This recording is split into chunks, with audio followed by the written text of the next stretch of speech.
मशहूर गायक मोहम्मद रफी का गाया गाना तुम मुझे यूं भुला ना पाओगे उन पर बिल्कुल स्टिक बैठता है। वाकई मोहम्मद रफी को कोई नहीं भुला सकता। भारतीय सिनेमा के ऐसे दिग्गज गायक की आवाज आज भी लोगों के दिलों में बसी है।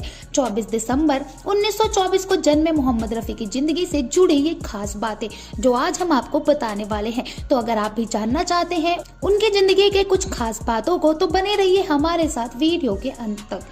दोस्तों, रफी के गानों के दीवाने तो करोड़ों हैं, लेकिन उनकी निजी जिंदगी के बारे में कम ही लोगों को पता है। बहुत ही कम लोग जानते हैं कि मोहम्मद रफी ने 2 शादियां की थी। उनकी पहली शादी की बात करें तो उन्होंने सबसे छिपा कर रखी थी। इस शादी के बारे में बस दोनों के घर वाले ही जानते थे। इसका खुलासा मोहम्मद रफी की बहू यास्मीन खालिद रफी ने की थी। यास्मीन ने अपनी किताब मोहम्मद रफी मेरे अब्बा एक स्मरण में रफी की पहली शादी का जिक्र किया है। यास्मीन ने किताब में लिखा कि मोहम्मद रफी की पहली शादी 13 साल की उम्र में उनके चाचा की बेटी बशीरा बानो से उनके पैतृक गांव में हुई थी।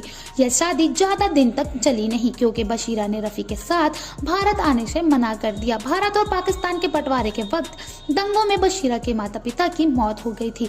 इन दंगों से वो इतनी डर गई कि उन्होंने भारत में रहने से इनकार कर दिया और लाहौर में ही आकर रुक गई, जबकि रफी अपना करियर आगे बढ़ाने के लिए मुंबई में ही रहे। इस शादी से उनका एक बेटा शहीद हुआ था।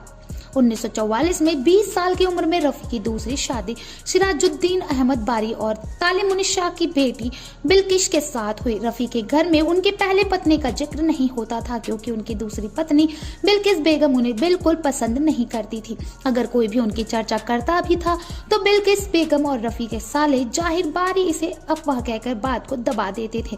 रफी की दूसरी शादी से उनके 3 बेटे खालिद हमीद शहीद और 3 बेटियां परवीन अहमद, नशरीन अहमद, यास्मीन अहमद हुई।